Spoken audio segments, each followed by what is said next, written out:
Assalamualaikum warahmatullahi wabarakatuh. Hello everyone.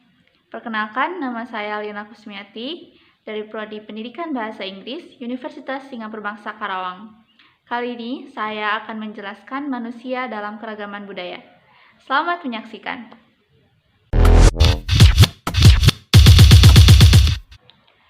Pada dasarnya, manusia adalah makhluk individu yang merupakan bagian dari unit terkecil dari kehidupan sosial, atau manusia sebagai makhluk sosial yang membentuk suatu kehidupan masyarakat. Manusia merupakan kumpulan dari berbagai individu.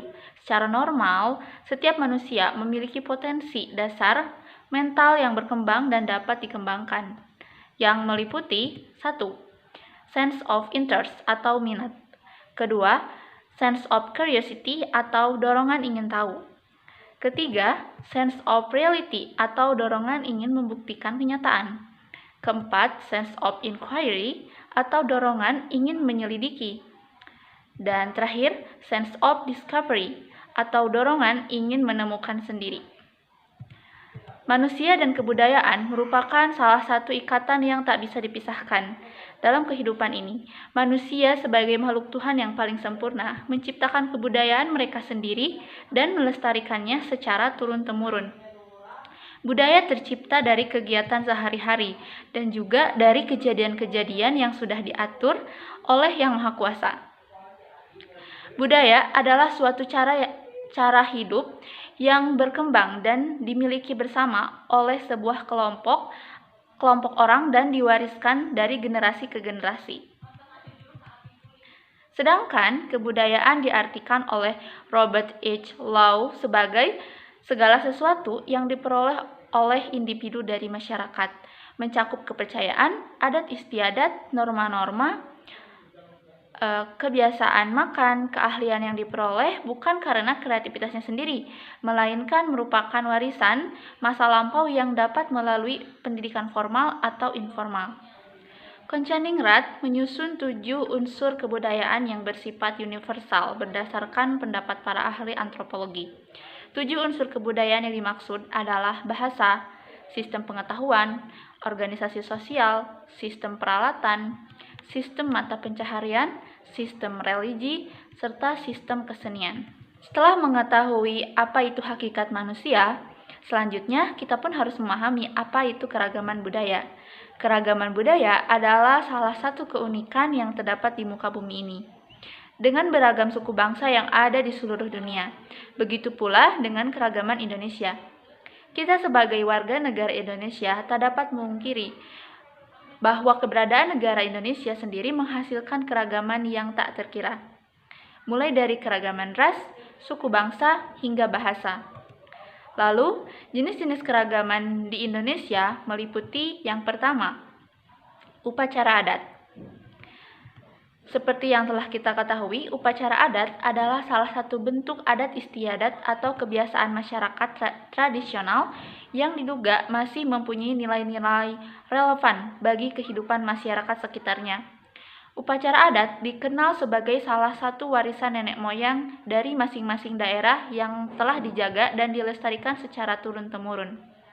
Contoh upacara adat yang masih dilakukan di Indonesia seperti upacara Pesijuk dari Aceh, tradisi Mangokal Holi dari Sumatera Utara, upacara adat tepuk tepung tawar dari Kepulauan Riau, upacara adat Sisingaan dari Pulau Jawa, dan masih banyak lagi. Yang kedua adalah pakaian adat. Pakaian adat adalah salah satu ciri suku tertentu di Indonesia. Umumnya, pakaian adat dipakai saat berlangsungnya proses upacara adat.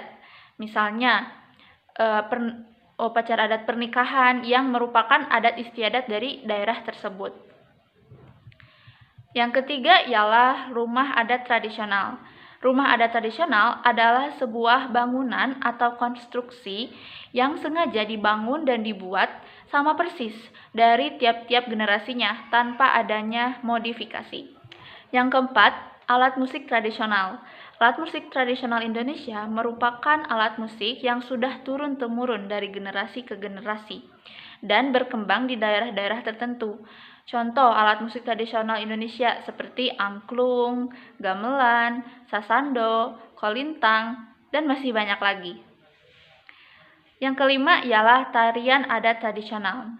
Tarian adat tradisional adalah tarian yang berkembang dan tentunya dilestarikan oleh daerah tertentu dari generasi ke generasi. Yang keenam ialah senjata tradisional. Senjata tradisional adalah hasil budaya yang sangat berkaitan dengan suatu masyarakat daerah tertentu. Senjata tradisional berfungsi untuk berlindung dari serangan musuh.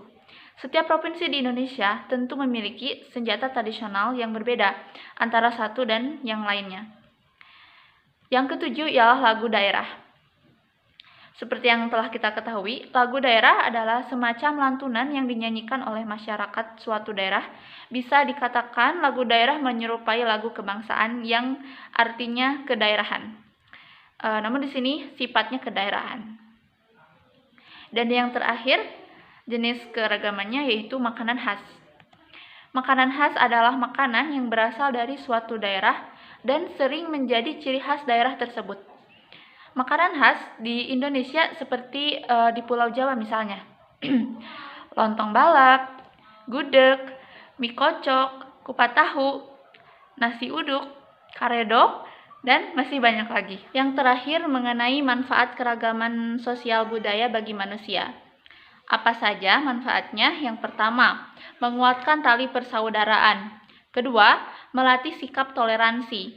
Ketiga, menjadi identitas bangsa. Keempat, memperkaya kebudayaan nasional. Kelima, mempererat persaudaraan. Dan keenam, menumbuhkan rasa nasionalisme. Ketujuh, menjadi aset wisata. Dan yang terakhir, menjadi sumber pengetahuan.